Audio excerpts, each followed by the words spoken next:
नमस्कार। Good morning. जय RCM. सुप्रभात ସମସ୍ତଙ୍କୁ ବହୁତ ବହୁତ ଧନ୍ୟବାଦ।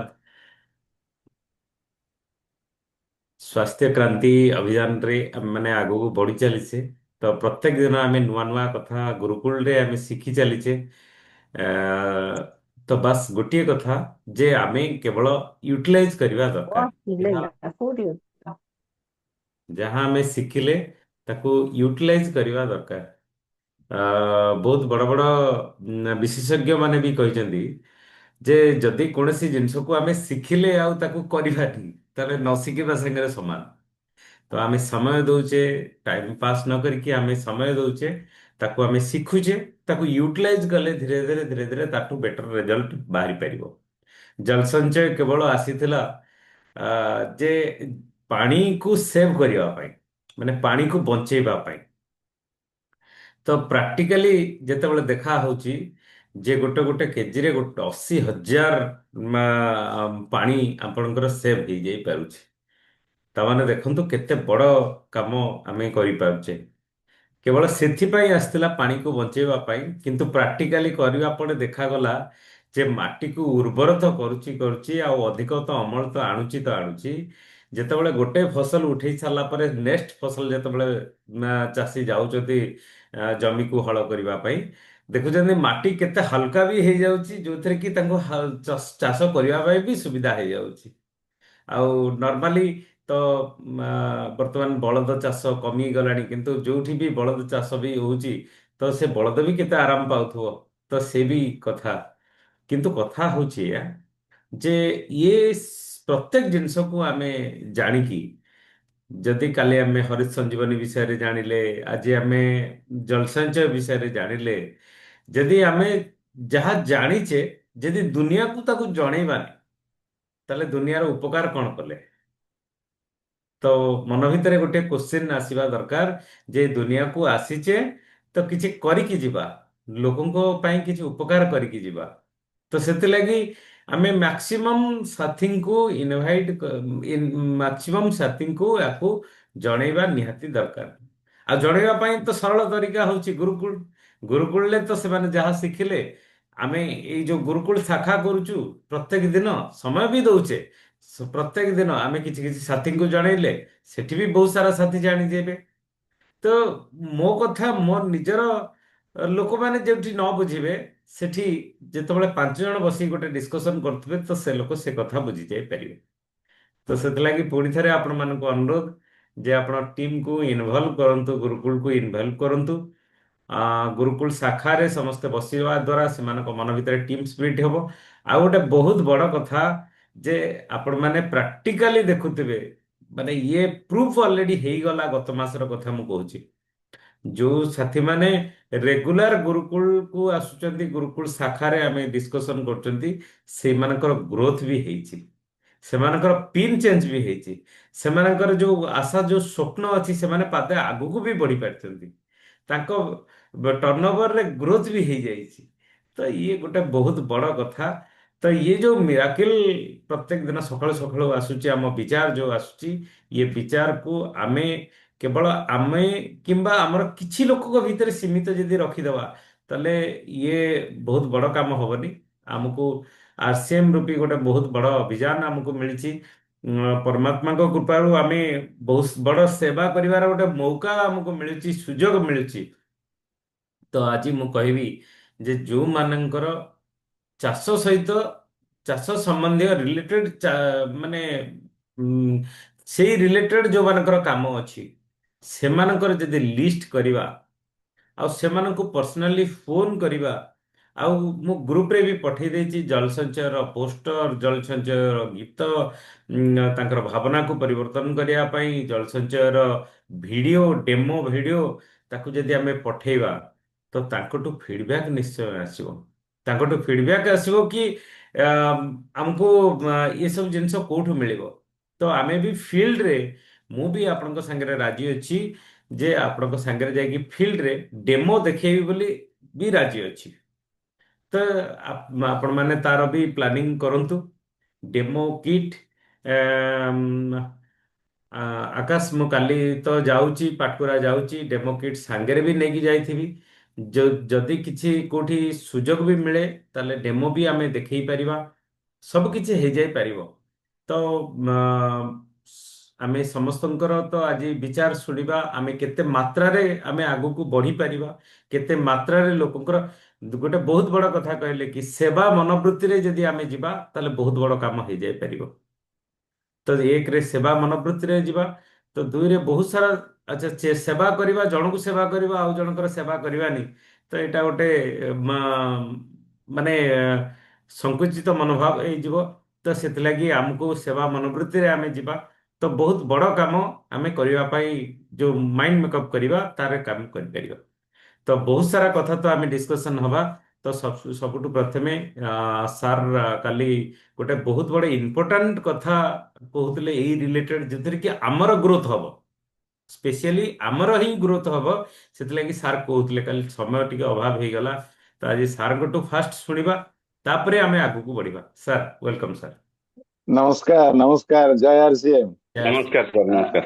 ମୋର କହିବା କଥା କି ବର୍ତ୍ତମାନ କେତେ ଲୋକ ଆସିନାହାନ୍ତି ତ, ତେଣୁ ମୁଁ ଭାବୁଛି ଆଉ କିଛି ସମୟ ପରେ କିଛି ଜଣ ଆସନ୍ତୁ, ତାହେଲେ ଟିକେ ଆଉ ଜଣେ ଦି ଜଣ ଯୋଉ ଆସିଲେ ଟିକେ କହିବି ବୋଲି ଭାବୁଛି।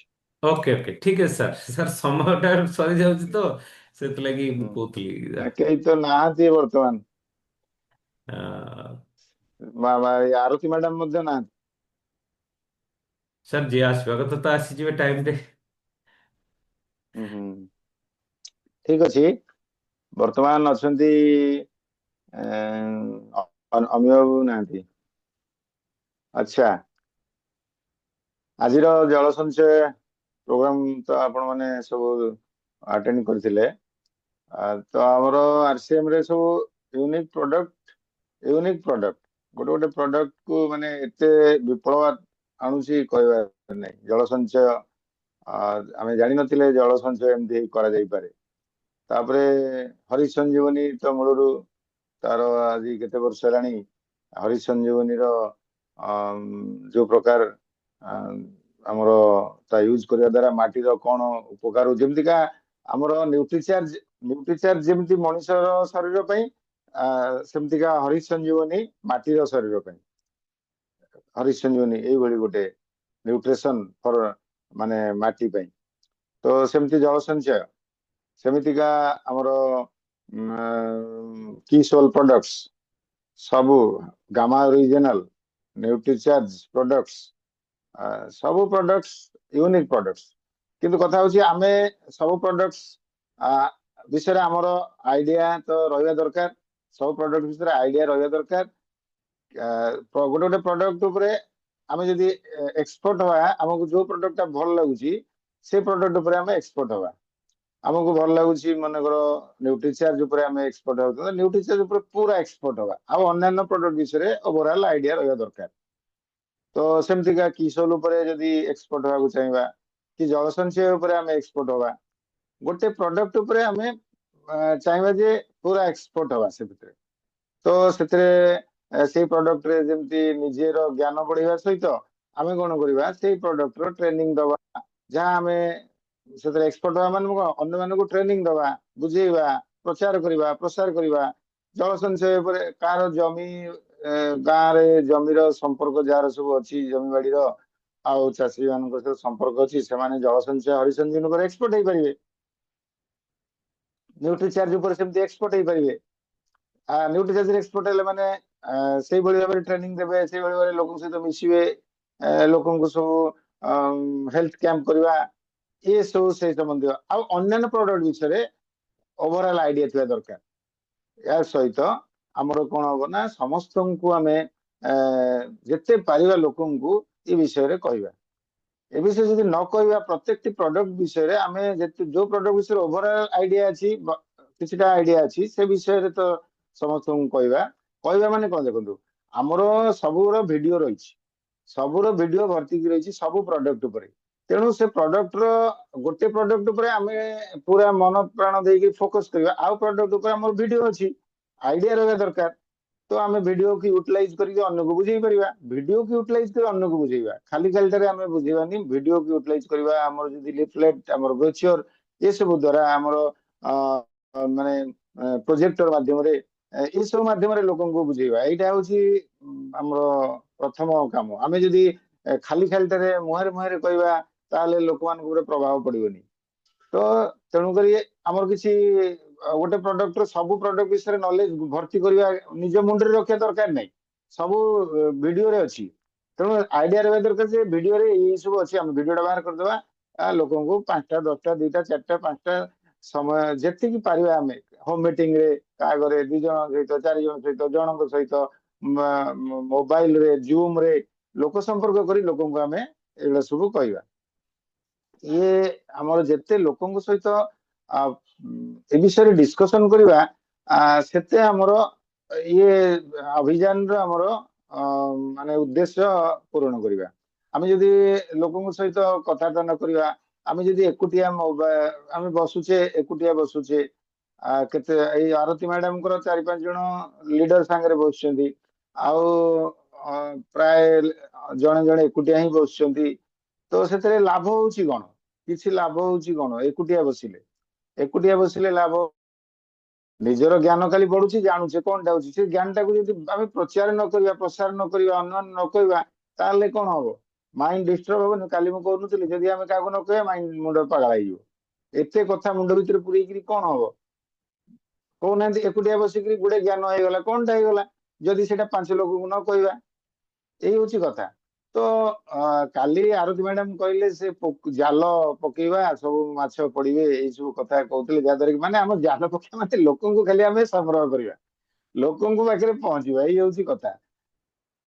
ଯେତେବେଳେ ଆରସିଏମ ଆରମ୍ଭ ହେଇଥିଲା ସେତେବେଳେ ମାନେ ମୁଁ ଯୋଉ ପ୍ରକାର ଦେଖନ୍ତୁ, ମୁଁ ପ୍ରକୃତରେ 1-to-1 ମାର୍କେଟିଂ ପ୍ଲାନ ପ୍ରେଜେଣ୍ଟେସନ କରିବା ମୋର ବହୁତ କମ ଅଛି। 1-to-1 ମାର୍କେଟିଂ ପ୍ଲାନ ପ୍ରେଜେଣ୍ଟେସନ କରିବା ମୋର ବହୁତ କମ ଅଛି। କାରଣ କଣ? ମୁଁ ଜାଲ ପକେଇଲା ଭଳିଆ କାମ କରେ, ସେ କରୁଥିଲି, ଏବେ ବି ଆପଣ ମାନେ କରିପାରିବେ। ମାହୋଲ ତିଆରି କରିବା, ମାହୋଲ ତିଆରି କରିବା ର ଗୋଟେ ଫର୍ମୁଲାଟା ହଉଛି କଣ? ମୁଁ ଅନେକ ଲୋକଙ୍କୁ ସେତେବେଳେ ବୁଝଉଥିଲି। ଆମର ଗୋଟେ ଗାଁରେ ଆମର ବଡ ପୋଖରୀଟେ ଅଛି। ପୋଖରୀରେ ଆମର ମାଛ ଚାଷ ହୁଏ, ମାଛ କେଉଟ ମାନେ ଆସନ୍ତି, ମାଛ ଚାଷ ଜାଁଆଳ ପକାନ୍ତି, ଆଉ ଯେତେବେଳେ ଖରା ଦିନ ଆସିଲେ ମାଛ ଧରନ୍ତି। ମାଛ ଧରିବାର ପ୍ରଣାଳୀ ଟା କଣ? ଖରା ଦିନ ଯେତେବେଳେ ଆସିବ ସେତେବେଳେ କଣ ପାଣି କମିଯିବ, ତ ପାଣି କମିଯିବ, ତ କାଦୁଅ ବେଶୀ ଥିବ। ତ ମୁଁ ଦେଖେ ସ୍କୁଲ କଲେଜରେ ଯେତେ ପଢୁଥାଏ, ମୁଁ ଯେତେବେଳେ ଯାଇଥାଏ ସେ ସମୟରେ ସେମାନେ କେମିତି ମାଛ ଧରନ୍ତି, ସେଇଟା ପୁରା ଆରସିଏମ ର ସିଷ୍ଟମ ସହିତ ଧ୍ୟାନ ଦେଇକି ଶୁଣନ୍ତୁ। ସେ ଆସିଥିବେ 10-15 ଜଣ ଆସିଥିବେ ମାଛ ଧରିବା ପାଇଁ, ସେଥିରୁ 4-5-7-8 ଜଣ କଣ କରିବେ, ବଡ ବଡ ଠେଙ୍ଗା ଧରିଥିବେ। ସିଏ ଠେଙ୍ଗା ଧରିକିରି ସେମାନେ ପାଣିରେ ପଶିଯିବେ, ପୋଖରୀରେ ପଶିଯିବେ। ପୋଖରୀରେ ପାଣି କମି ଯାଇଥିବ, ଛାତି ପର୍ଯ୍ୟନ୍ତ ପାଣି ଥିବ, ଠେଙ୍ଗାରେ ବାଡେଇବା ଆରମ୍ଭ କରିବେ, ବୁଲିବେ, ମାନେ ପାଣିଟାକୁ, ପୋଖରୀର ପାଣିକୁ 10 ଜଣ ଯାକ ସେ ଛିନଛେତର କରିଦେବେ। ମୁଁ ସେତେବେଳେ ଯୋଉମାନେ ସେଥିରେ ଲିଡର ମାଛୁଆ, ସେମାନଙ୍କୁ ମୁଁ କୁହେ ଇଏ କଣ ଏମିତି ଚାଲିଛି କଣ? ଇଏ ମାଛ ବଉଳିବେ, ମାନେ କଣ ହବ ନା ମାହୋଲ ତିଆରି ହଉଛି, ମାହୋଲ ତିଆରି ହଉଛି। ମାଛ ଗୁଡା ସବୁ ପଙ୍କରେ ରହିଯାଇଥିବେ, ମାଛଟାକୁ ପାଣିଟାକୁ ଗୋଳିଆ କରିଦେଲେ କଣ, ମାଛ ଗୁଡା ଉପରୁ ଉଠି ଆସିଲେ ସାଙ୍ଗେ ସାଙ୍ଗେ ଜାଲ ପଡିଯିବ, ଜାଲ ପଡିଗଲେ ସବୁ ମାଛ ପଡିଗଲେ। ତ ମାହୋଲ କରିବା ପାଇଁ ଆଗେ ପାଣିକୁ ଗୋଳିଆ କରିବାକୁ ପଡିବ, ପାଣିକୁ ମାନେ ପୁରା ସବୁ ମାଛ ଏକାଠି ହବ। ଇଏ ସେମିନାର ମିଟିଂ ଟ୍ରେନିଂ ହଉଛି କଣ? ସିଏ ହଉଛି ଜାଲ, ବୁଝିଲେ? ସିଏ ହଉଛି ଜାଲ। ତାକୁ କଣ କରାଯିବ? ଗୋଳିଆ ହବ କେମିତିକା? ହୋମ ମିଟିଂ କରି ତାର ପୂର୍ବରୁ ଆମ କଣ କରାଯିବ ନା, ପାଣିକୁ ଗୋଳିଆ କଲା ଭଳି ଚାରିଆଡେ ଖାଲି ମାନେ ଲୋକଙ୍କ ସହିତ ମିଶି ହୋମ ମିଟିଂ କରି ବାର ବାର ଗୋଟେ ଦିନ ଭିତରେ 8ଟା 10ଟା ହୋମ ମିଟିଂ, ଆମେ ଯଦି 15 ଜଣ ଦିନକୁ 5ଟା 7ଟା ହୋମ ମିଟିଂ କରିବୁ, ତାହେଲେ ଦିନରେ କେତେଟା ଗୋଟେ ହୋମ ମିଟିଂ ହଉଥିଲା? 50-60ଟା ହୋମ ମିଟିଂ ହଉଛି। ଜଣେ ଆମେ 10-15 ଜଣ ସେତେବେଳେ ଯୋଉ ଆମେ ସବୁ ସିନିୟର, ବର୍ତ୍ତମାନ ନାହାନ୍ତି, କେତେ ଜଣ ଅଛନ୍ତି। ଆମେ କଣ କରିବୁ? ଦିନକୁ 4ଟା 5ଟା କରି 10ଟା ଏମିତି ହୋମ ମିଟିଂ କରିବୁ। ଆଉ 10-15 ଜଣ ଆମେ ଯଦି ହେଇଥିବୁ, ତାହେଲେ ଦିନରେ 50-60ଟା ହୋମ ମିଟିଂ ମୋ ଟିମରେ ହେଲା। ତାହେଲେ ପାଣି ଗୋଳିଆ ହେଲା ପୁରା, ଆଉ ପୁରା ଲୋକମାନଙ୍କର ଭିତରେ ସବୁ ସଚେତନତା ଆସିଗଲା। ଲୋକମାନେ ସବୁ ଚାହିଁକିରି ରହିଲେ ଯେ ସେମିନାର କେତେବେଳେ ଆମେ ବସିବୁ। ତ ତାପରେ ସେମିନାର ହବ, ସଞ୍ଜୀବ ସାରଙ୍କର କାଉନସିଲିଂ ହବ, ସେମିନାର ହବ। ଲୋକ ସେତେବେଳକୁ 50-60ଟା ଧରିକି ମିଟିଂ, ହୋମ ମିଟିଂ ଯଦି 15 ଦିନ ଧରି ଚାଲିବ, ତାହେଲେ 300-400ଟା ହୋମ ମିଟିଂ ହେଲା। 300-400 ହୋମ ମିଟିଂ ହେଲା ମାନେ ଗୋଟେ ଗୋଟେ ହୋମ ମିଟିଂ ଯଦି 8-10 ଜଣ ଆମର ହେଇଥିବ, ତାହେଲେ 5,000 ଲୋକଙ୍କ ପାଖରେ ଆମେ ପହଞ୍ଚିଲେ। 5,000 ଲୋକଙ୍କ ଯେତେବେଳେ ପହଞ୍ଚିଲେ ସେଥିରୁ ଆସିବେ 20%, 10%, 20%, ମାନେ 300-400 ଲୋକ ଆସନ୍ତି। ତ 300-400 ଲୋକଙ୍କୁ ଆଣିବାକୁ ଆସିବେ ମିଟିଂ କୁ, ମାନେ ଜାଲରେ ପଡିବେ ସେମାନେ। ତାପରେ ସେମାନଙ୍କୁ ପୁଣି କଣ ହବ, ସେମିନାର ପରେ ତାଙ୍କୁ ପୁଣି ଫଲୋ ଅପ୍ କରାଯିବ। ସେତେବେଳେ ମୁଁ ଜଣେ ଜଣ କରି ମିଶିବି, 5 ଜଣଙ୍କୁ, 2 ଜଣଙ୍କୁ, 4 ଜଣଙ୍କୁ ହୋମ ମିଟିଂ କରିବି। ମାର୍କେଟିଂ ପ୍ଲାନ ସେତେବେଳେ କରାଯିବ। ତ କଥା ହଉଛି କଣ, ଆମର ହୋମ ମିଟିଂ ଯଦି ମୋ ଟିମ ରେ ଏତିକି ହେଲା, ଯଦି ମନେ କରନ୍ତୁ ସାହୁ ବାବୁଙ୍କ ଟିମ ରେ ଏ ଲେଗ ରେ ପ୍ରତିଦିନ 4ଟା-5ଟା ହୋମ ମିଟିଂ ହବ, ଆଉ ବି ଲେଗ ରେ ପ୍ରତିଦିନ 4-5ଟା ହୋମ ମିଟିଂ ହବ। ତାହେଲେ ପ୍ରତିଦିନ ଯଦି 8-10ଟା ହୋମ ମିଟିଂ ହବ, ଗୋଟେ ଗୋଟେ ହୋମ ମିଟିଂ ରେ 4 ଜଣ 5 ଜଣ ଯଦି ବସିବେ, ତାହେଲେ 50-60 ଜଣ ପ୍ରତିଦିନ ନୂଆ ନୂଆ ଲୋକ, ଆଉ ଯୋଉମାନେ ପୁରୁଣା ଲୋକ ତାଙ୍କ ସହିତ ଇଣ୍ଟରାକ୍ସନ ହେଲା। ତାହେଲେ ମାସରେ 1,500 ଲୋକଙ୍କ ସହିତ ଇଣ୍ଟରାକ୍ସନ ହେଲା। 1,500 ଲୋକ ସହିତ ଇଣ୍ଟରାକ୍ସନ, ତାର ଯଦି 10% ଯଦି ଆମେ ତାକୁ କନଭର୍ସନ କରାଯିବ, ତାହେଲେ 150 ଲୋକଙ୍କର ମାନେ ଜଏନିଂ ହବ, ଆଉ 150 ଲୋକଙ୍କର ଜଏନିଂ ହବ, ପ୍ରୋସିଜର ତିଆରି ହେବ। ଇଏ ହଉଛି ଆମର ମାନେ ମାହୋଲ ତିଆରି କରିବାର ସିଷ୍ଟମ। ମାହୋଲ ତିଆରି କରିବା କରି ତାକୁ ସିଷ୍ଟମ ଭିତରେ ଆଟାଚମେଣ୍ଟ କରି, ଅର୍ଥାତ ସେମିନାର ମୋର ହଉଛି କାମ। ତେଣୁକରି ସେଥିରେ ଯୋଉମାନେ ସମସ୍ତେ ତିଆରି ହେଇଯାଆନ୍ତି, ସେମାନେ ଯେତେବେଳେ ସେମିନାରକୁ ଆସିବେ, ସେମାନେ ଆହୁରି ତିଆରି ହେଇଗଲେ, ତାପରେ ସେମାନେ କଣ କରିବେ ନା ଜଏନିଂ କରିବେ ସେମାନେ। ତାହେଲେ ମାନେ କଣ ହେଲା, ଦେଖନ୍ତୁ, ମୁଁ ଜଣେ ଜଣ କରିକି ଜଏନିଂ କରିବା, ହୋମ ମିଟିଂ କରିବା, ମୁଁ ପ୍ରଥମେ କରିବା କମ ହୁଏ, ବେଶୀ ହୁଏ କଣ, ଲୋକଙ୍କୁ ସଂଗଠିତ କରିବା। ଲୋକଙ୍କୁ ସଂଗଠିତ କରିକିରି ଆଣିକିରି ସେମିନାରରେ ବସେଇଦବା, କାଉନସିଲିଂ ରେ ବସେଇଦବା, ତାପରେ ତାଙ୍କୁ ଫଲୋ କରିବା। ଇଏ ସେମିନାର ବସେଇଦବାଟା 50% କାମ, ଜୁମ୍ ମିଟିଂ ରେ ଆଣିବା 50% କାମ। ଆଉ 50% କାମ ହଉଛି କଣ ନା, ତାଙ୍କୁ ଫଲୋ ଅପ୍ କରିବା। ତାପରେ ଜଏନିଂ କରିବା। ସିଏ ଯୋଉ ଫଲୋ ଅପ୍ କରି ଜଏନିଂ ହେଲା, ସେ କାମ ମଧ୍ୟ 50%, ଜଏନିଂ କରିବାଟା 30%, 40%। ଜଏନିଂ ପରେ ପୁଣି ଫଲୋ ଅପ୍ କରିବା, ସିଏ ହଉଛି 100% କାମ। ବୁଝିପାରୁଛନ୍ତି ତ? ଆମେ ମାହୋଲ ତିଆରି କରିବା, ମାହୋଲ ତିଆରି କରିକିରି ସେମିନାର କରିବା। ସେମିନାର କରିବା ପାଇଁ ଆମର ଯୋଉ ମାହୋଲ ତିଆରି ହବ, ଗୋଳିଆ ହବ, ପୋଖରୀ ଗୋଳିଆ ଯେମିତି କହିଲି, ପୋଖରୀ ଗୋଳିଆ କଲେ ତ ମାଛ ବୋଳିବେ ନା।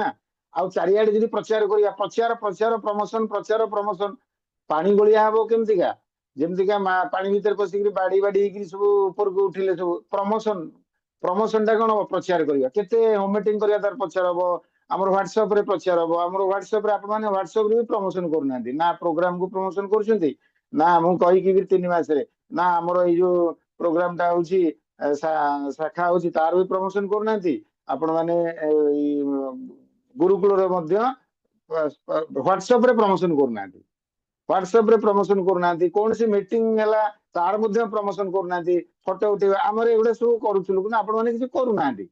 କଣ ମୁଁ ଜାଣିପାରୁନି, ଆପଣ ମାନେ କାହିଁକି ସେ ସାହୁ ବାବୁଙ୍କୁ ଅଜାତର କହିଥିବି, ସମସ୍ତଙ୍କୁ ମୁଁ କହିଥିବି, ଆରେ ଆପଣ ମାନେ ଯୋଉ ମିଟିଂ ଦେଖୁଛନ୍ତି, ଯୋଉଠି ମିଟିଂ ଯାଉଛନ୍ତି, ତାକୁ ଭଲ ଯେମିତି ସେମିତି ଫଟୋ ଉଠେଇବା, ତାକୁ ବୁଝି ବୁଝାରି କରିକି ଲୋକେ ପୁଣି ଫଟୋ ଉଠେଇବା ମାନେ କଣ, ସେ ଖାଲି ଚେୟାର ପଡିଥିବ, ତାର ସହିତ ଫଟୋ ଉଠେଇଦବା, ସେମିତି ନୁହେଁ। ବୁଝି ବିଚାରିକିରି, ବୁଦ୍ଧି ଖର୍ଚ୍ଚ କରି କୋଉ ଭଳିଆ ଫଟୋ ପଠେଇ।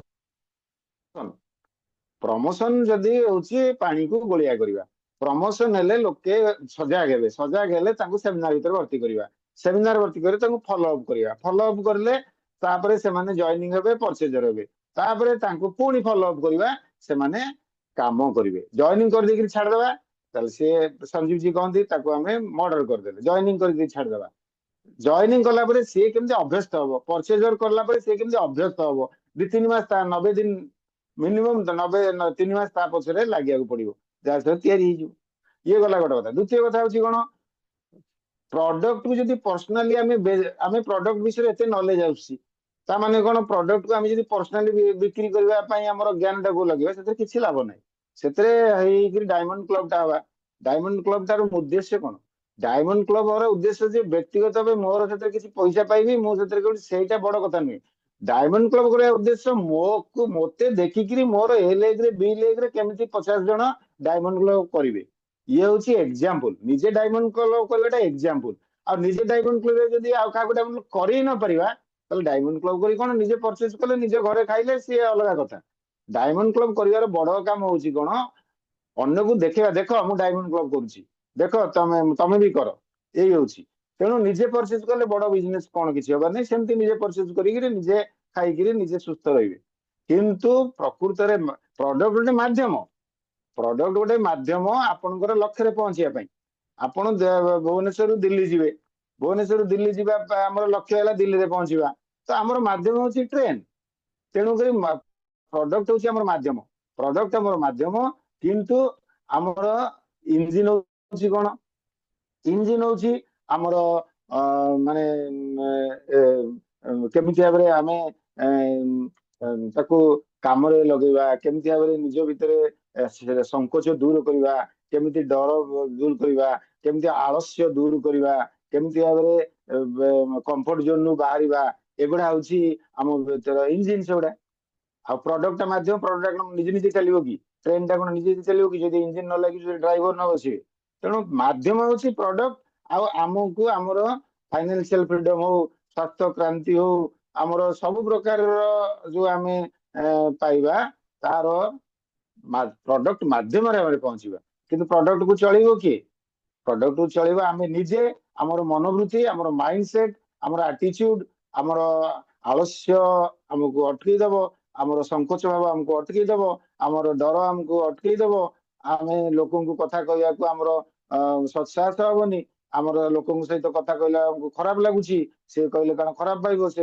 ଆରେ ଏ ଯଦି ପ୍ରଡକ୍ଟଟା ଏତେ ଉପକାର କରୁଛି ବୋଲି ଆପଣ ମାନେ ଜାଣୁଛନ୍ତି ଆଉ କହୁଛନ୍ତି ସମସ୍ତଙ୍କୁ ଯେ ପ୍ରଡକ୍ଟ ଉପକାରୀ, ଦେଶରେ ଏମିତି ଗୋଟେ ପ୍ରଡକ୍ଟ ଆସିଛି ଯାହାକି ଜଳ ସଞ୍ଚୟ ବୋଲି ଗୋଟେ ପ୍ରଡକ୍ଟ, ହରିସଞ୍ଜୀବନୀ ଗୋଟେ ପ୍ରଡକ୍ଟ, ନ୍ୟୁଟ୍ରିଚାର୍ଜ ପ୍ରଡକ୍ଟ ଲୋକଙ୍କର ଉପକାର କରୁଛି, ଆମର ଆରସିଏମ କମ୍ପାନୀ ଆଣିଛି। ସେଥିପାଇଁ ଆମେ ଯଦି ଗର୍ବ ନିଜକୁ ଭାବିବା, ଯଦି ଏମିତି ପ୍ରଡକ୍ଟ ଆମର କମ୍ପାନୀରେ ଅଛି, ଲୋକଙ୍କର ଏମିତି ଉପକାର କରୁଛି, ଏ ଭାବନାଟା ଯଦି ଆମର ଗର୍ବ ଭାବ ଆସିବ ତାହେଲେ ସଂକୋଚ ଲାଗିବନି ଲୋକଙ୍କୁ କହିବାରେ। ଲୋକ ମନା କରିଦେଲେ ଲଜ୍ଜା ବୋଧ ହବନି, ଲୋକ ମନା କରିଦେଲେ ଲଜ୍ଜା ବୋଧ, ସେ ବୁଝିପାରୁନି ବୋଲି ଲଜ୍ଜା, ଆମେ ଯଦି ସେ ଶୁଣୁନି ଇଏ କରୁନି, ମାନେ ସେ ଜାଣିନି, ତାର ନଲେଜ କମ। କିନ୍ତୁ ଆମର ସେଥିରେ ମାନସିକ ଅବସ୍ଥା କଣ ହବ ନା, ଆମର ଗର୍ବ ଥିବା ଦରକାର, ନାଇଁ ମୁଁ ଏମିତି ଗୋଟେ ପ୍ରଡକ୍ଟ ଆରସିଏମ ରହିଛି, ଏ ଲୋକ ଯଦି ବ୍ୟବହାର କରିବ ତାହେଲେ ତାର ଉପକାର ହବ, ସେ ବୁଝିପାରୁନି।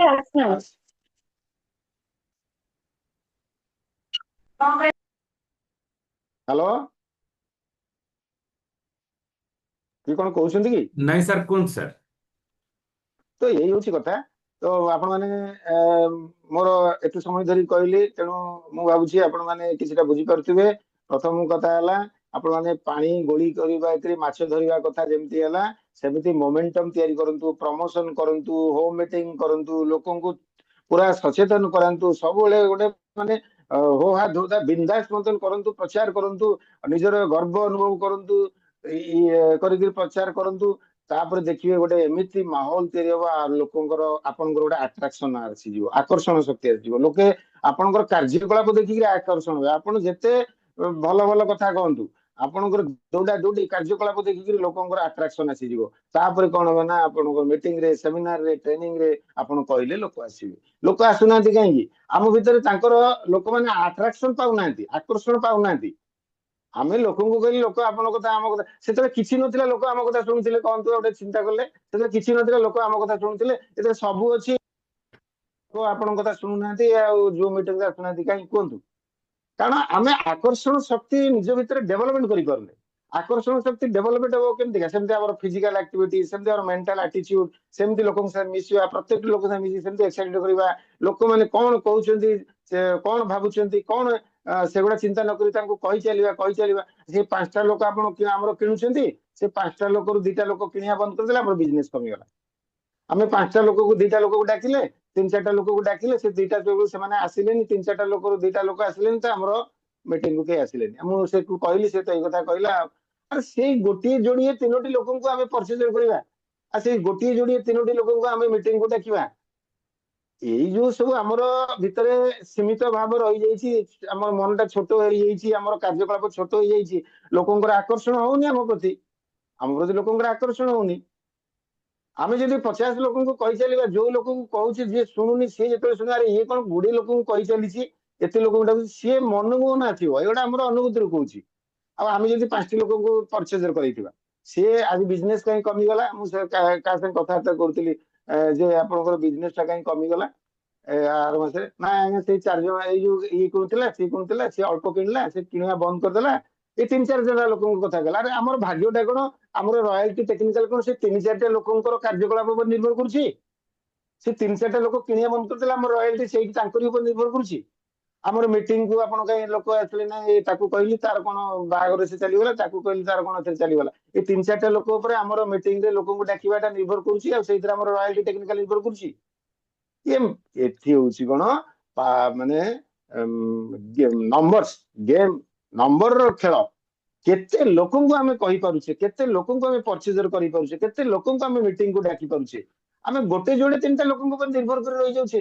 ଏଇ ଲୋକଙ୍କୁ କିଣିବା ବନ୍ଦ କରିଦେଲା, ଆମର ବିଜନେସ କମିଗଲା। ସେଇ ଲୋକଙ୍କୁ ମିଟିଂକୁ ଡାକିଲି, ସେ ଆସିଲାନି, ଆମର ଲୋକଙ୍କୁ ମିଟିଂ ଆସିଲା। ଆମେ ଆଉ କଣ କରିବୁ? ତାକୁ କହିଲି କେତେ, ସିଏ ଆସିଲାନି। ଆଉ ଆରେ ସିଏ କିଏ? ସିଏ କଣ ଆପଣଙ୍କର ଭାଗ୍ୟ ତିଆରି କରିବ? ଏଇଟା କମନ ସେନ୍ସ। ଏଇଟା ସେଇ ଲୋକ ଆପଣଙ୍କର ଭାଗ୍ୟ ତିଆରି କରିବ? ସେଇ ଲୋକ ଆପଣଙ୍କ ଟେକ୍ନିକାଲରେ ପହଞ୍ଚିବ? ସେଇ 2ଟା ଲୋକ? ଏ ସବୁ ଯଦି ମେଣ୍ଟାଲ ବ୍ଲକ ଯଦି ଆମେ କାଢିଦବା, ତାହେଲେ ଆପଣଙ୍କ ପାଖରେ ସବୁ ଅଛି। ଆପଣଙ୍କ ପାଖରେ ନଲେଜ ଅଛି, ଆପଣଙ୍କ ପାଖରେ ଅନୁଭୂତି ଅଛି। ଆପଣ ମାନେ 7 ଜଣ ବସିଛନ୍ତି, ବହୁତ ଶିଖିଲେଣି, ବହୁତ ଜାଣିଲେଣି, ସେମିନାର ଆଟେଣ୍ଡ କରୁଛନ୍ତି, ଟ୍ରେନିଂ ଆଟେଣ୍ଡ କରୁଛନ୍ତି। ତାହେଲେ କରୁନାହାନ୍ତି କାହିଁକି? କାହିଁକି ବିନ୍ଦାସ ହଉନାହାନ୍ତି? ଖୋଲୁନାହାନ୍ତି କାହିଁକି? ନିଜକୁ ଖୋଲୁନାହାନ୍ତି କାହିଁକି? ଲଜ୍ଜାକର କଣ ଅଛି ଏଥିରେ? ଭାଇ ଆମ ପାଖରେ ମୋର ବହୁତ ଭଲ ଭଲ ସବୁ ସର୍ଭିସ କରିଥିବା ଲୋକ, ଭଲ ବିଜନେସ କରିଥିବା ଲୋକକୁ ମୁଁ ଆଣିଛି। ସେମାନଙ୍କୁ ଯେତେବେଳେ କହିଲି ତମର ଏତେ ଇନକମ ହବ, ଇଏ ହବ, ସିଏ ହବ, କହିଲେ କଣ ତାଙ୍କର ତ ଇନକମ ଅଛି, ସେମାନେ ସାଲାରୀ ପାଉଛନ୍ତି 1,00,000 ଟଙ୍କା, 1,50,000 ଟଙ୍କା ସାଲାରୀ ପାଉଛନ୍ତି। କିଏ ବିଜନେସ କରୁଛି, ସିଏ କଣ, ସିଏ ଆଉ କଣ କରୁଛି? ତାଙ୍କର କଣ 200, 400, 500, 1000, 5,000 ରୁ ଯେତେବେଳେ ବଢୁଛି ତାଙ୍କର ମୋର ପଇସା କଣ ହବ, ମୋର ତ ଏମିତି ଗୋଟେ ଅହଂଭାବ ଆସିବ। ମୁଁ କହିଲି ଆରେ ମୂର୍ଖ, ତୋ ପାଖରେ ଯଦି ପଇସା ଅଛି, ଆଉ ଯଦି ପଇସା ଆସିଲା ତୋର, ଏକୁ ଯଦି ତୁ ଦାନ କରିବୁ, ଏଇଥିରେ ଯଦି ଲୋକଙ୍କର ଉପକାର କରିବୁ, ସେ ପଇସାରେ ତୋର କଣ ସେଇଟା ଭଲ ହବନି? ତୋର ଯଦି ପଇସା ଅଛି, ଏ ପଇସା ଇନକମ କରି ଲୋକଙ୍କର ପାଇଁ ଲୋକଙ୍କୁ ଦାନ କର। କେତେ ଲୋକଙ୍କୁ ତୁ ଦାନ କଲୁଣି? ତୁ ସାଲାରୀ ପାଉଛୁ 1,00,000 ଟଙ୍କା, କେତେ ଲୋକଙ୍କୁ 2 ପଇସା ଦେଇକି ତାଙ୍କର ଅଭାବ ମେଣ୍ଟେଇଛୁ କି? ଆରେ ଏମିତି ହେଇକି ତ ନିଜର କରି କରି କରି ଦିନଟା ତୋର କଟିଯିବ, ମରିଯିବୁ, ଗଲା। ଆଉ ଯାହା ରଖିଥିବୁ ପିଲାଙ୍କ ପାଇଁ ରଖିଥିବୁ, ସେମାନେ କଣ କଣ? କିନ୍ତୁ ତୁ ଯଦି କିଛି ଅଧିକା ପଇସା ଇନକମ କରିବୁ ଆରସିଏମ ମାଧ୍ୟମରେ, ସେ ପଇସା ଦ୍ଵାରା ଯଦି ଲୋକଙ୍କର ଉପକାର କରିକି ସେ ପଇସା ତାଙ୍କ ପାଇଁ ଯଦି ଖର୍ଚ୍ଚ କରିଦବୁ, ତାହେଲେ ତ ତୋ ପ୍ରତି ସେମାନେ ବ୍ଲେସିଂସ ରହିବ ନା। ତେଣୁ ଆମ ପାଖରେ ଯଦି ପଇସା ଅଛି, ସଞ୍ଜୀବ ସାରଙ୍କର ବ୍ୟାକଗ୍ରାଉଣ୍ଡରେ ବିଲିୟନାରୀ ମିଲିୟନାରୀ ସେମାନେ, ସେ କାହିଁ କରୁଛନ୍ତି? ତେଣୁ ସେ ସବୁ ସଂକୋଚ ଭାବ ଛାଡି ଦିଅନ୍ତୁ। ପଇସା ଇନକମ ଯଦି ଆସୁଛି ଅନେଷ୍ଟଲି, ଗୋଟେ ସଚ୍ଚୋଟ କାମ କରି ଲୋକଙ୍କର ଉପକାର କରିକି ଯେତେବେଳେ ପଇସାଟା ଆମର ଅଛି, ସେ ପଇସାକୁ ଯଦି ଆମ ପାଖରେ ଅଛି, ଆହୁରି ଆମର ସେ ପଇସା ଦରକାର ନାହିଁ। ଲୋକେ ଭାବିବେ କଣ ଏ ପଇସା ରୋଜଗାର କରି କଣଟା ହେଇଗଲା? ଆମେ ଗୋଟେ ଅନେଷ୍ଟ କାମ କରି ପଇସା ଆଣୁଛୁ, ସେ ପଇସାକୁ ଲୋକଙ୍କୁ ଦାନ କରୁଛୁ, କଣଟା ଏଥିରେ ଖରାପ କାମ ହେଇଗଲା? ତେଣୁ ये ସବୁ लोग क्या कहेंगे, लोगों तो काम है कहना, ଇଏ ଭୁଲି ଯାଆନ୍ତୁ। ଲୋକଙ୍କର ମନ ଛୋଟ, ଆପଣଙ୍କର ଆମେ ମାନଙ୍କର ମନ ଆରସିଏମ ଦ୍ଵାରା ବହୁତ ବଡ। ଆମର ବହୁତ ବଡ କାମ କରୁଛୁ, ଲୋକମାନେ ମନ ଛୋଟ ସବୁ। ସେମାନଙ୍କୁ ଆମେ ତାଙ୍କ ମନକୁ ବଡ କରିବା ଆମର ହଉଛି କାମ, ତାଙ୍କ ମନକୁ ବଡ କରିବା ଆମର କାମ। ଆମେ ସେମିତି କେତେ ଲୋକଙ୍କୁ, ମୋର ମନଟା ବି ଛୋଟ ଥିଲା, ସଞ୍ଜୀବ ଜୀ ମୋ ମନଟାକୁ ବଡ କରିଦେଲେ। ମୋ ମନଟା ବି ଛୋଟ ଥିଲା, ମୋ ମନଟାକୁ ସଞ୍ଜୀବ ଜୀ ବଡ କରିଦେଲେ। ତାପରେ ମୁଁ ଯେତେବେଳେ ଜାଣିଲି ଆରେ ଲୋକଙ୍କ ମନକୁ ବଡ କରିବା ଆମ କାମ, ଆମେ କରିବା ଚାଲିଛୁ। ଆପଣ ମାନେ ମଧ୍ୟ ଲୋକଙ୍କ ମନକୁ ବଡ କରନ୍ତୁ, ନିଜକୁ ଛୋଟ ଭାବନ୍ତୁନି। ଆଉ ଗୋଟେ ବଡ କାମ କରୁଛନ୍ତି ବୋଲି ଗର୍ବ ଅନୁଭବ କରନ୍ତୁ, ଦେଖିବେ ବହୁତ ବଢିଆ ହବ। ଥ୍ୟାଙ୍କ ୟୁ, ବହୁତ ବହୁତ ଧନ୍ୟବାଦ। ଆଜିକା ସେସନଟା ମୋର ହେଇଗଲା ବୋଧେ। ଆଜ୍ଞା ଆଜ୍ଞା ସାର୍। ନାଇଁ ଆକ୍ଚୁଆଲି ଦରକାର ଥିଲା ସାର୍। ପ୍ରାକ୍ଟିକାଲି ମୁଁ ବି କାଲି ଗୋଟେ ମିଟିଂରେ ବସିଥିଲି, ଜୁମ୍ ମିଟିଂରେ। ମୁଁ ଦେଖିଲି ଜଣେ ବ୍ୟକ୍ତି 4 ମାସ ତଳେ ଜଏନିଂ କରିଥିଲେ, ଏବେ ସେ ରୟାଲ୍ଟି ଆଚିଭର। ସେ କଥା ବି କୁହାଗଲା ଯେ ଏମିତି ବି ସମୟ ଆସୁଛି ଯେ ଯୋଉ ମାସରେ ଜଏନିଂ କରିବ ସେଇ ମାସରେ ସେ ରୟାଲ୍ଟି ହେଇଯିବ। ତ ଏଇଠି ବହୁତ ବଡ଼ ଚିନ୍ତା କଥା ଯେ ଯଦି ଆଜି ଯୋଉ ଯୋଉ କଥା ଗୋଟେ ଗୋଟେ ପଦ ଯାହା ସାର୍ କହିଲେ, ଯଦି ଆମେ ୟୁଟିଲାଇଜ ନ କରୁଛେ ତାହେଲେ ଆମେ ବି ସେମିତି ହେଇକି ରହିଯିବା। ଯୋଉମାନେ ପଛରେ ଆସିଥିବେ, କୌଣସି ନା କୌଣସି ଟିମର ଆସିଥିବେ, ସିଏ ଆଗ ରୟାଲ୍ଟି ହେଇଯିବେ। ତ ଆପଣ ମାନେ ଆମେ ମାନେ ସେମିତି ହିଁ ରହିଯିବା। ତ ସେଥିଲାଗି ପ୍ରମୋସନ ନିହାତି ଜରୁରୀ। ତ ଆଜି ଆମେ ରାତି 7ଟା 20ରେ ଆଜି ମଙ୍ଗଳବାର ଆମ ଟିମ୍ର ପ୍ରମୋସନ କରିବା। ଯେଉଁମାନେ ବି ସକାଳୁ ଆସିପାରୁନାହାନ୍ତି ପ୍ରତି ମଙ୍ଗଳବାର ଦିନ ଆମେ କରିବା। ଯେଉଁମାନେ ଗତ ମାସରେ 5,000 ପିଭି ସାର୍ ଯେଉଁ କହୁଥିଲେ ଯେ ଆମେ ନିଜେ କେବଳ 5,000 ପିଭି କଲେ ହବନି, ତ ଆମେ ଅନ୍ୟମାନଙ୍କୁ 5,000 ପିଭି କରିବା ପାଇଁ ଯେଉଁ ପ୍ରେରଣା ଦରକାର, ଆଜି ଆପଣମାନେ ଯେଉଁମାନେ 5,000 ପିଭି, ଯେଉଁମାନେ 10,000 ପିଭି କରିଛନ୍ତି, ତ ସେମାନଙ୍କୁ ଆଜି ଆମେ ସେଠି ସେଲିବ୍ରେଟ ବି କରିବା। ଆଉ ଆଜି ଆମର ସେ ଯେଉଁ ଆ, ଆ, ଯୋଉ ଆମର ଏଲଡିପି ଆଉ ସେଲିବ୍ରେସନ ସଞ୍ଜୀବ ଜି କରିବେ, ତ ତାର ବି ପ୍ରମୋସନ କରିବା। ତା ସହିତ 8 ତାରିଖ ଦିନ ଯୋଉ ଅଛି କଟକରେ ଆ, ଆମର ୟୁଏଲପି ପ୍ରୋଗ୍ରାମ, ତାକୁ ବି ପ୍ରମୋସନ କରିବା। 14 ତାରିଖ ଅଛି ସଞ୍ଜୀବ ଜି ଆସୁଛନ୍ତି, ତାକୁ ବି ପ୍ରମୋସନ କରିବା। ଦେଖନ୍ତୁ, ଆପଣଙ୍କର କାମକୁ ସହଜ କରିବା ପାଇଁ ଏସବୁ କାମ କରାହଉଛି, କେବଳ ଲୋକଙ୍କୁ ବସେଇବା ନିହାତି ଦରକାର। ତ ଇଏ ହଉଛି କଥା। ଆଜି ତ ବହୁତ କମ ସମୟ ଅଛି। ଆଜି ସମସ୍ତଙ୍କ ତରଫରୁ ମୁଁ ନମସ୍କାର ବି କହିଦଉଛି। ତ ସମସ୍ତେ ଖାଲି ଗୋଟିଏ କେବଳ ସଂକଳ୍ପ ନେବା ଯେ ମୁଁ ଆଜି କେତେ ଜଣ ଲୋକଙ୍କୁ କହିବି ମିଟିଂରେ ବସିବା ପାଇଁ। ତ ଫାଷ୍ଟ କାର୍ତ୍ତିକ ବାବୁଙ୍କୁ କହିବା ଜଳ ସଞ୍ଚୟ ଉପରେ, ଆଉ ମିଟିଂରେ ବସିବା ପାଇଁ କେତେ ଜଣ ସାଥୀଙ୍କୁ କହିବା।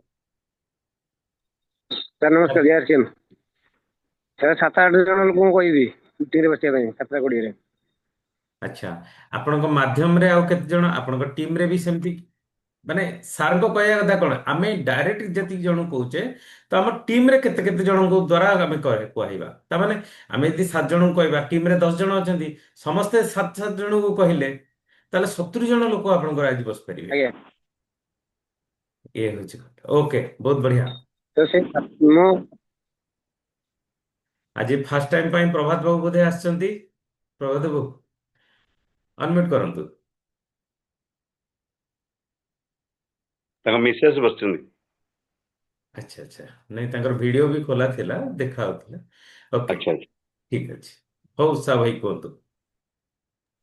ଆଜି ତ ଜଳ ସଞ୍ଚୟ ଉପରେ ମୁଁ ବି ମିନିମମ୍ 10 ଜଣ ଲୋକଙ୍କୁ କହିବି। ତା ସହିତ ମିଟିଂରେ ବସିବା ପାଇଁ 30ରୁ 40 ଜଣ ଲୋକ, 50 ଜଣ ଲୋକଙ୍କୁ ଉଦ୍ୟମ ଜାରି ରହିଛି।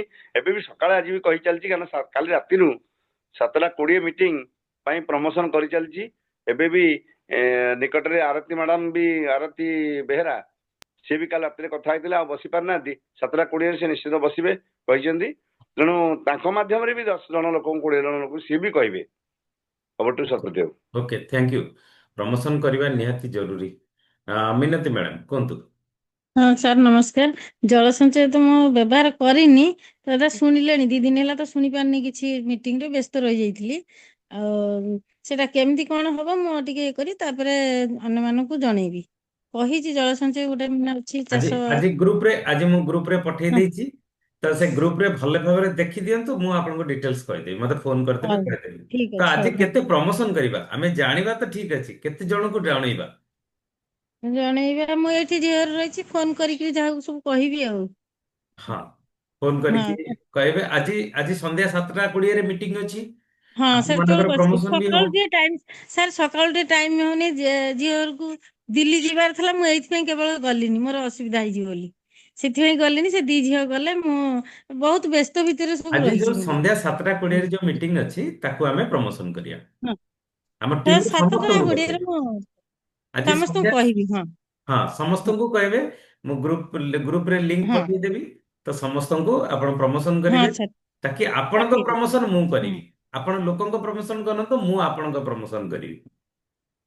ଆଚ୍ଛା ଠିକ୍ ଅଛି ସାର୍। ଓକେ, ସାର୍ ଠିକ ଅଛି, କିଛି ନମସ୍କାର। ଅସୁବିଧା ନାହିଁ। ହଁ ଦେଖନ୍ତୁ, ଆପଣ 5,000 ପିଭି କରିଛନ୍ତି, ତ 5,000 ପିଭି ଯଦି ଆଜିଠୁ ଆମେ ସେଲିବ୍ରେସନ କରିବା, ଆଚ୍ଛା, ତାକୁ ଯଦି ଲୋକଙ୍କୁ ଜଣେଇବା, ତ ଆପଣଙ୍କ ଟିମରେ ଯଦି 100 ଜଣ 5,000 କରିଦେବେ, ତାହେଲେ ଆପଣ ଏଇ ମାସରେ ରୟାଲଟି ଆଚିଭର ହେଇଯିବେ। ତ ମୁଁ ଆପଣଙ୍କୁ ରୟାଲଟି ଦେଖିବାକୁ କଣ ଚାହୁଁଛି କରିବି ଯେ ଯୋଉ ସେଲିବ୍ରେସନ ହବ ନା, ମୁଁ ସେଇଥିରେ ଆପଣ ରୟାଲଟି ଆଚିଭର ହେଇକି ସେଲିବ୍ରେସନ ହେବ ଆପଣଙ୍କର। ଏମିତି ଅସୁବିଧାରେ ପଡିଯାଇଛି, ମାନେ କିଛି ଅସୁବିଧା, ଇଏ କରିପାରୁନି। ଦେଖନ୍ତୁ, ଅସୁବିଧା ସବୁଦିନେ ରହିବ। ଇଏ ମାନେ ଇଏ କିଛି ଛାଡିବନି କେବେ। କିନ୍ତୁ ତା ଭିତରେ ଯଦି ଆମେ ପ୍ରମୋସନ କରିଦବା, ଏଇ ଯୋଉ ସୁଯୋଗଟା ଭଗବାନ ଆମକୁ ଦଉଛନ୍ତି, ହଁ ଏ ସୁଯୋଗକୁ ହାତଛଡା କରିବା। Okay, thank you. ହଁ ପ୍ରବୀଣା ମ୍ୟାଡାମ, ସାର୍ ନମସ୍କାର। ଆଜି ସାର୍ କେତେ ଜଣଙ୍କୁ ଚେଷ୍ଟା ତ ଡାକିବା? କରୁଛି। ଆଜି କେତେ ଜଣଙ୍କୁ ଆମେ ମୁଁ ତ 7-8 ଜଣଙ୍କୁ କହିଛି ଏଇ ଜଳ ସଞ୍ଚୟ ଉପରେ କହିଛି, କାହାର ଜମି ଏ ଯୋଉ ପରିବା ଚାଷ ହଉଛି, କାହାର ଇଏ ହଉଛି, ସେ ସବୁ ମୋର ଆଗରୁ ଚିହ୍ନା ଥିଲେ, ତାଙ୍କୁ ସବୁ ମୁଁ କହୁଥିଲି। କାଲି ଦେଖା ହେଇଥିଲେ 2-3 ଜଣ, ମୁଁ ତାଙ୍କୁ କହିଥିଲି ଏମିତି ନା, ମୁଁ କହିଲି ହଁ ମୁଁ ତମ ପାଖକୁ ଭିଡିଓ ପଠେଇବି, ତମେ କିନ୍ତୁ ଆଜି 7ଟା 7:30ରେ ବସିବ, ତାଙ୍କୁ ମୁଁ କହିଛି। 7:20 ଦେଖାଯାଉ 10 ସାର୍ ମିନିଟ୍ କଣ ପଳେଇଲେ, କରୁଛନ୍ତି। ଆମର ହଁ ମାତ୍ର 40 ହଁ ମିନିଟର ପ୍ରୋଗ୍ରାମ ନା ମ୍ୟାଡାମ, 40 ହଁ ମିନିଟର ହଁ। ପ୍ରୋଗ୍ରାମ ନା, 7:30 କହିଦେଲେ 10 ମିନିଟ୍ ଆମ ହାତରୁ ପଳେଇଲା। ନାଇଁ ନାଇଁ, ମୁଁ ତାଙ୍କୁ କହିବି ତମେ 7ଟା 7:15 10 କହିଦେଲେ, 15ରେ ବସ। ହଁ ହଁ ହଁ 7:15 କହିଦେଲେ 7:20ରେ ବସି ପାରିବା। ହଁ, ମୁଁ ସବୁ କହିଛି। ସେ କାହାର ଆଳୁ ଚାଷ ହଉଛି, କାହାର ଇଏ ଏମିତି ସବୁ ଚାଷ କରୁଛନ୍ତି, ତ ମୁଁ କହିଲି ହଁ ଚାଷ ବି ହବ, ଚାଷରେ ବି ହବ, ଆମର ଜଳ ସଞ୍ଚୟ ଜମିରେ ହବ। ତାଙ୍କର ଛୋଟ ଛୋଟ ସବୁ ଜାଗା ଅଛି ତ, ସେ ସବୁ କରୁଛନ୍ତି ପରିବା ଚାଷ। ମୁଁ କହିଲି ହଁ ସେଥିରେ ବି ହବ, ତମେ ବସ, ଆଗ ବସିକି ଦେଖ କଣ ହଉଛି ତମକୁ, ତାପରେ ଇଏ କରିବ। ହଁ କରୁଛନ୍ତି ତ ସମସ୍ତେ। ମୁଁ ଆଉ ଟିକେ ଠିକ ଅଛି, 7ଟା ଆଜି ଆଉ ଟିକେ ପୂର୍ବରୁ ଫଲୋଅପ୍ ତାଙ୍କୁ ଟିକେ, କରିଦେବେ। ହଁ ଆଉ ସନ୍ଧ୍ୟା ଆଉ 7ଟା ଟିକେ ଆଜି, ପୂର୍ବରୁ ମୁଁ ସାର୍ ତାଙ୍କୁ ଟିକେ ଆଉ ଫଲୋ ଅପ୍ କରିଦେବି। Okay okay, thank you thank sir. You madam. Mitanjali madam, ଆଜ୍ଞା କୁହନ୍ତୁ। ସାର୍ ନମସ୍କାର, ଚାନ୍ଦ ସାର୍ଙ୍କୁ ନମସ୍କାର। ସାର୍ ମୋର 4-5 ଜଣ ବସିବେ, ଆଉ ମୁଁ ଆଉ କଣ କରିବି। ନାଇଁ ଚାରି ଟିମ୍, ନାଇଁ ଆମେ ଏତେ ସଂକୁଚିତ ହେଇ କାହିଁ ରହିବା? ଟିମରେ ତ 100 ଜଣ ଅଛନ୍ତି, 100 ଜଣ କାହିଁ ନ ବସିବେ? କାହାର ସାର୍ ନା କାହାର ମାଧ୍ୟମରେ ବସିବେନି କାହିଁକି? ଦେଖନ୍ତୁ, ମୁଁ 100 ଜଣ ଲୋକ ଦେଖିବେ ଯେ ଆପଣଙ୍କର 5,000 ପିଭି କରିକି ଆପଣଙ୍କୁ ସେଲିବ୍ରେଟ କରାହଉଛି, ତ 100 ଜଣ ଲୋକଙ୍କ ମନ ଭିତରେ ଯଦି 5,000 ପିଭି ଆସିଲା, ତାହେଲେ ଆପଣ ଏ ମାସରେ ତ ରୟାଲଟି ଆସିବ। ତାହେଲେ ଆମେ ସେତିକି ପ୍ରମୋସନ କାହିଁକି ନ କରିବା? ସାର୍ ଆଜି ଏବେଠୁ ଲାଗିବି ତାଙ୍କ ପାଖକୁ ଫୋନ ଫାନ କରିକିରି। ଆଜି ଦେଖିବା ମୋର, ସାର୍ ମୋ ପାଖରେ ଯୋଉମାନେ ବି ଜଏନ କରିଛନ୍ତି ସେମାନଙ୍କ ନିଜ ଇଚ୍ଛାରେ କରିଛନ୍ତି, ଯେ ତୁ ମିତା କଣ କରୁଛୁ କହି କରିଛନ୍ତି। ଆଉ ଦେଖିବା ତାଙ୍କୁ ଇଏ କରିକିରି। ଆଜି ଆଜି ବସାନ୍ତୁ ନା, ଆଜି ବସାନ୍ତୁ। ଆଜ୍ଞା ଆଜ୍ଞା ସାର୍, ଆଜ୍ଞା, ନମସ୍କାର। ଆକାଶ। ନମସ୍କାର ସାର୍, ଜୟ ଶ୍ୟାମ। ଆଜି ମୁଁ ଆଜି ଯୋଉ ସାର୍ ଭିଡିଓ ପଠେଇଥିଲେ, ମୁଁ ବି ଗ୍ରୁପରେ ମଧ୍ୟ ପଠେଇଛି ଟିମରେ। ଆଉ ତା ସହିତ ଆଜି 7:20 ମିଟିଂ ଯୋଉ ଅଛି, ତ ସେଥିପାଇଁ ମୁଁ 7ରୁ 8 ଜଣଙ୍କୁ କହିବି। Okay, thank you. ପୁରା ଟିମକୁ ବସେଇବା ପାଇଁ ଚେଷ୍ଟା କରନ୍ତୁ। ନମିତା ମ୍ୟାଡାମ, ନର୍ମଦା ମ୍ୟାଡାମ, ଆଜି ଆକ୍ଚୁଆଲି ଟାଇମ ସରିଯାଇଛି, ତ ଆପଣଙ୍କ କଥା ଆମେ ଶୁଣିବା ରାତି 7:20ରେ ଶୁଣିବା।